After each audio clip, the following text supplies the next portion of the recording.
आजकल हॉलीवुड और बॉलीवुड दोनों सुपर हीरो मूवीज पर काम कर रहे हैं, लेकिन कई बार हमारे मन में आता है कि क्या ऐसा पॉसिबल हो सकता है? क्या सुपर पावर्स सच में एग्जिस्ट करती हैं? क्या हम उन सुपर पावर्स को पहचान सकते हैं? सिर्फ यही पावर नहीं, इस यूनिवर्स में जितनी भी पावर्स हैं वो सब हमारे अंदर है। प्रॉब्लम यही है कि हम उन्हें कंट्रोल नहीं कर सकते। लेकिन एक तरीका जरूर है, आपका अवचेतन मन। आपका अवचेतन मन आपके माइंड का एक छोटा सा हिस्सा जो कि बहुत पावरफुल है, जो आपकी ऑलमोस्ट 100% प्रोग्रामिंग को कंट्रोल करता है और यही डिसाइड करता है कि आप कौन सी सिचुएशन में क्या रिएक्ट करें। और यही एकमात्र हिस्सा आपकी सक्सेस और आपके फेलियर्स दोनों का जिम्मेदार है।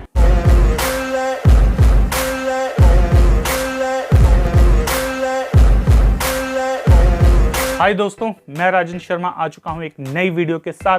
तो कैसे हैं आप सब? दोस्तों, हम सभी ने अवचेतन मन यानी कि सबकॉन्शियस माइंड के बारे में बहुत सुना हुआ है। मैंने पूरी एक सीरीज बनाई है उसके ऊपर और ये उसका एक और पार्ट है। अब हमने सुन तो काफी रखा है कि सबकॉन्शियस माइंड में ये पावर है, ये पावर है, तो इसे कंट्रोल में कैसे किया जाए और सबसे बड़ी बात यह है कि इसे यूज कैसे किया जाए। तो तरीका सिर्फ एक सिंपल है, विचारों की शक्ति से। आप अपने विचारों से इसे रीप्रोग्राम कर सकते हैं। खुद को बार बार याद दिलाइए कि उपचारक शक्ति आपके अंदर ही है। अगर आपका शरीर खुद ब खुद बनता है, वो कैसे बनता है? अवचेतन मन की वजह से।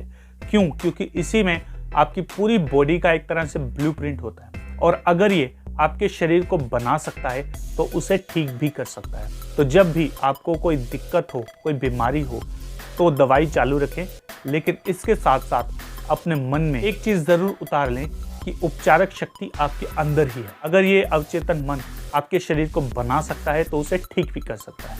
और हाँ, इस चीज में आपकी हेल्प करेगी आपकी आस्था या आपका विश्वास। ये दोनों चीजें आपकी हेल्प करेगी। आपका विश्वास होना चाहिए कि आपके अंदर ऐसी शक्ति है और उसी के अकॉर्डिंग ये काम करेगा। क्योंकि जब आप विश्वास करते हैं तो आपका माइंड उस चीज को बहुत जल्दी एक्सेप्ट कर लेता है। और एक बार आपके अवचेतन मन ने इस विश्वास को एक्सेप्ट कर लिया कि आपके अंदर वो शक्ति है जो आपका इलाज कर सकती है, आपकी लाइफ को आगे बढ़ा सकती है, आपको सक्सेसफुल कर सकती है, तो बाकी चीजें सिर्फ एक औपचारिकता ही रह जाती है। जिस तरह एक किसान अपने खेत में बीज बोता है, उसी तरह से आपको अपने मन में पॉजिटिव विचारों के बीज बोने हैं और फिर उम्मीद से उसे खाद देनी है और आपको ऐसी फसल मिलेगी जिसका मतलब सिर्फ और सिर्फ सक्सेस होगा और आपको सक्सेस रूपी फसल मिलेगी। आपने अक्सर ये सुना होगा कि ईश्वर और शैतान दोनों हमारे अंदर है, यानी कि पॉजिटिव और नेगेटिव शक्तियां दोनों हमारे अंदर है। हमारे ऊपर है कि हम किस शक्ति का यूज करते हैं। आपने अक्सर देखा होगा कि कुछ रोगी या कुछ ऐसे लोग जिन्हें कोई गंभीर बीमारियां थी, वो किसी तीर्थ स्थान पर गए और वो ठीक हो गए। ये लगभग हर तीर्थ स्थान की कहानी है। अगर आप बौद्ध में चले जाए तो वहां पर भी आपको कुछ किस्से मिल जाएंगे, हिंदू धर्म में चले जाएं वहां पर भी आपको कुछ किस्से मिलेंगे, क्रिश्चियनिटी में चले जाए वहां पर भी आपको किस्से मिलेंगे। हमने चाहे इंसानों को धर्म, जाति और मजहब में बांट दिया हो, लेकिन सच तो ये है कि इंसान एक है और उनके अंदर जो शक्ति काम करती है वो सिर्फ एक है। आपने देखा होगा कि कुछ लोग अपनी लाइफ में बहुत जल्दी सक्सेसफुल हो जाते हैं, लेकिन कुछ लोगों को समय लगता है। ये सब आपके अवचेतन मन की वजह से होता है, क्योंकि जो जल्दी सक्सेसफुल होने वाले लोग होते हैं वो अपने अवचेतन मन में सक्सेस के लगातार बीज बो रहे होते हैं। लेकिन जो लोग लेट सक्सेसफुल होते हैं उन लोगों के अपने ही कुछ स्ट्रगल चल रहे होते हैं। उनका कभी मन कहता है कि वो सक्सेसफुल हो सकते हैं, लेकिन कभी उनका मन कहता है कि वो सक्सेसफुल बिल्कुल नहीं हो सकते। कभी वो एक्शन लेते हैं और कभी नहीं लेते। तो इसलिए आप खुद के ही दुश्मन मत बनिए। अपने दिमाग में विरोधाभास मत रखिए, अपने माइंड को क्लियर रखिए, एक गोल रखिए और उस पर पूरा विश्वास कीजिए कि आप उसे पा सकते हैं और उसके लिए आपको मेहनत भी करनी है। अगर बात क्रिएटिविटी की जाए तो कोई भी बुक या कोई भी आविष्कार जो होता है वो सबसे पहले आपके माइंड में जन्म ले, उसके बाद ही वो बाहर आता है। तो इसलिए आप इस बात पर यकीन कर सकते हैं कि वो ऑलरेडी आपके पास है, वो चीज ऑलरेडी आपके अंदर है, बस आपको सिर्फ उसे बाहर निकालना है। अगर आप ये ट्रिक यूज करेंगे, इससे आपको खुद पर और आपकी काबिलियत पर विश्वास हो जाएगा और वो चीज आप इजीली कर पाएंगे और इससे आपके अंदर जो चलने वाले विरोधाभास है वो भी खत्म हो जाते हैं। सिर्फ विचार से ही नहीं, बल्कि आपकी आस्था और प्रार्थना से भी आपको डिजायर रिजल्ट्स मिल सकते हैं। यहाँ तक कि कुछ ऐसा भी देखा गया है कि कुछ लोग अपने लिए नहीं बल्कि दूसरों के लिए भी प्रार्थना करते हैं और इससे उनके अवचेतन मन पर भी असर हो सकता है। देखिए, साइंटिस्ट की माने तो उनका ये कहना कि अवचेतन मन सभी एक दूसरे से जुड़े हुए हैं। अगर आप किसी खास व्यक्ति के लिए प्रार्थना करते हैं, अगर वो इंसान बीमार है और अगर आप इस प्रार्थना को लंबे समय तक जारी रखते हैं तो बहुत जल्द उसके अवचेतन मन पर भी इसका इफेक्ट होने लगता है और उसकी लाइफ में भी कुछ पॉजिटिविटी आने लगती है। और यहाँ तक कि अक्सर ऐसा देखा गया है कि बहुत सारे लोगों ने कुछ लोगों के लिए प्रार्थना की और वो ठीक हो गए, जबकि वो पहले ठीक नहीं हो रहे थे। क्या ये सिर्फ एक कोइंसिडेंस है? नहीं, ये आपके अवचेतन मन की शक्ति है। याद रखिए कि इस दुनिया में जितने भी रोग हैं, जितनी भी बीमारियां हैं, वो सबसे पहले हमारे माइंड में जन्म लेती है। बहुत सारे डॉक्टर्स का ये कहना है कि जितने लोग पॉजिटिव होंगे उनके बीमार पड़ने के चांसेस उतने ही कम रहते हैं। जितने लोग ज्यादा नेगेटिव होंगे, नेगेटिव का मतलब हाँ या ना में नहीं होता, बल्कि बुरे लाइफस्टाइल से होता है। वो अंदर ही अंदर परेशान रहते हैं, चिंतित रहते हैं, गुस्सा रहते हैं, एक दूसरे से जलन करते रहते हैं, किसी को मारने के बारे में सोचते रहते हैं। ये सब नेगेटिव विचार। तो अब सोचिए, अगर आप किसी के लिए खड्डा खोदोगे तो ऐसा भी तो हो सकता है ना कि आप भी उस खड्डे में जाके गिरो। आपको नहीं पता कि इस दुनिया में जितने भी लोग बीमार पड़ते हैं, इन सभी ने अपनी बीमारियों का आविष्कार खुद अपने माइंड में ही किया होता है। बस उन्हें सिर्फ वो विचार डालने होते हैं, एहसास लाने होते हैं और बाकी की बीमारियां खुद ब खुद उन्हें दिवाली गिफ्ट की तरह मिल जाती है कि लो भाई ऐश करो।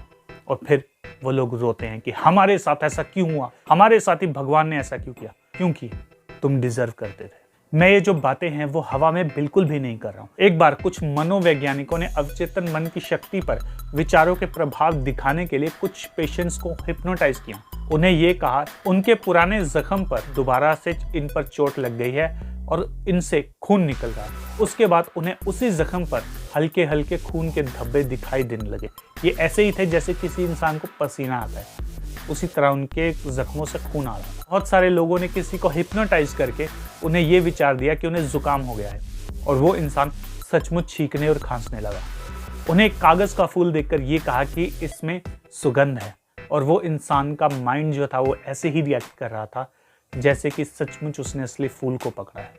तो अब आप सोच सकते हैं कि आपका माइंड कितना शक्तिशाली है, बस आपको इसे यूज करना आना चाहिए। ये आपके लिए चमत्कार भी कर सकता है और अगर आप यूज नहीं करेंगे तो ये आपका डिस्ट्रक्शन भी कर सकता है। बहुत सारे लोगों में जो इलाज होता है वो सिर्फ उनकी आस्था और उनके विश्वास की वजह से होता है। फॉर एग्जाम्पल, आप बीमार पड़े, डॉक्टर के पास गए, डॉक्टर ने आपको दवाई दी, आपको डॉक्टर पे पूरा विश्वास है। क्यों? क्योंकि उसने डिग्री की है, उसने उसकी पढ़ाई की है और जो वो दवाई दे रहा है उस पे आपको पूरी आस्था है कि अगर मैं इस दवाई को खाऊंगा तो मैं ठीक हो जाऊंगा। तो इससे होता क्या है, आदमी दवाई खाता है और वो ठीक हो जाता है। इसी को तो आपकी उपचारक शक्ति कहते हैं। आपकी बीमारी कोई और ठीक नहीं करता बल्कि आपका अपना ही अवचेतन मन ठीक करता है। बहुत सारे वैज्ञानिकों ने ये भी एक प्रयोग किया है, इस प्रयोग को प्लेसिबो इफेक्ट कहते हैं। उन्होंने 2 बीमार लोग चुने, उनमें से एक बीमार आदमी को ओरिजिनल दवाई दी जो कि वाकई में ही उस बीमारी की दवाई थी, जबकि दूसरे पेशेंट को उन्होंने मीठी गोलियां या ऐसी गोलियां दी जो कि बेअसर होती है किसी भी चीज पर। और ये पाया गया कि दोनों पेशेंट्स ठीक हो गए। तो अब बताइए कि आपको कोई दवाई ठीक करती है या आपके विचार? आपकी आस्था सच्ची हो, आपको परिणाम जरूर मिलेंगे। अगर आप पूरे विश्वास से कोई चीज मंदिर में जाकर मांगते हैं तो आपको वो चीज मिल जाती है। लेकिन अगर यही आपके मन में थोड़ा सा डाउट रहता है कि पता नहीं यार मिलेगी या नहीं मिलेगी, पता नहीं भगवान मेरी सुनेगा या नहीं सुनेगा, पता नहीं भगवान मेरे साथ है या नहीं है, तो उस चीज़ के मिलने के चांसेस 50-50 हैं। हो सकता है वो मिल जाए, हो सकता है वो ना मिले। ये गेम चलती कैसे है? आप ये मान के चलिए, आपका जो कॉन्शियस माइंड है वो एक सिक्योरिटी गार्ड है। वो एक सिक्योरिटी गार्ड की तरह एक डंडा लेकर सामने खड़ा हो जाता है। वो किसी भी फालतू विचार को आपके माइंड के अंदर आने नहीं देता। अब आपको किसी के माइंड में वो विचार डालना है या खुद के माइंड के अंदर वो विचार डालना है तो आपको 2 चीज़ों की हेल्प चाहिए, एक विश्वास और दूसरा है आस्था। अगर आपने अपने विचारों के साथ ये 2 लोगों को भेज दिया तो आपके सिक्योरिटी गार्ड को पता लग जाएगा कि हाँ, ये बंदा हमारे लिए बिल्कुल भी हानिकारक नहीं है, इसको अंदर जाने देना चाहिए। तो वो उन विचारों को आपके माइंड के अंदर जाने देता है, तभी जब आपको उस पर विश्वास हो और आस्था हो। ये जितना अच्छा दिखाई देता है उतना बुरा भी हो सकता है। अब सोचिए कोई गलत विचार आप अपने माइंड में डाल दिए, वो भी इन दोनों के साथ, तो क्या हो सकता है। अब आप जरा ये सोचिए कि आप किसी अच्छे विचार की जगह कोई बुरा विचार अपने माइंड में डाल रहे हैं, और वो भी पूरी आस्था और पूरे विश्वास में, तो अब क्या होगा। फायदे की जगह नुकसान होगा। आपका डंका बजने की बजाय आपकी लंका लग जाएगी और फ्री फंड में आपकी वाट लग जाएगी। तो इसीलिए इन शक्तियों को समझो। दूसरे लोग इन शक्तियों को समझते हैं। जो लोग इन शक्तियों को समझते हैं वो खुद को और दूसरों को बहुत इजीली मैनिपुलेट कर सकते हैं। तो इसलिए दूसरों के ब्रेन वॉश से बचें, दूसरों से मैनिपुलेट बिल्कुल भी ना हो और अपनी लाइफ में आगे बढ़ें।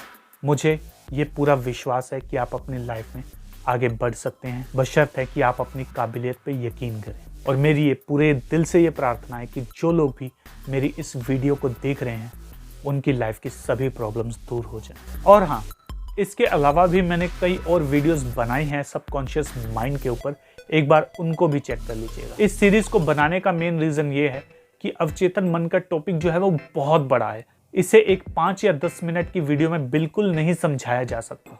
तो इसलिए मैं ये पूरी की पूरी सीरीज लाया हूँ आपके लिए, ताकि अवचेतन मन का कॉन्सेप्ट जो है वो आपके माइंड में घुस जाए और आप उसे पूरी तरह से यूज कर पाएं। दोस्तों, इसके अलावा हमारे 2 और चैनल हैं, द फंकी मोटिवेशन के नाम से और द फंकी टॉक के नाम से। इन दोनों चैनल्स पे भी जाइए, वीडियोस को देखिए, इन चैनल को सब्सक्राइब भी कर लीजिए और इस वीडियो को भी लाइक कर दो, शेयर कर दो और इस चैनल को भी सब्सक्राइब कर दो, ताकि मोटिवेशन का डेली डोज आपको हर रोज मिले। तो मिलते हैं अगली वीडियो के साथ, तब तक के लिए स्टे इंस्पायर्ड, स्टे रॉ।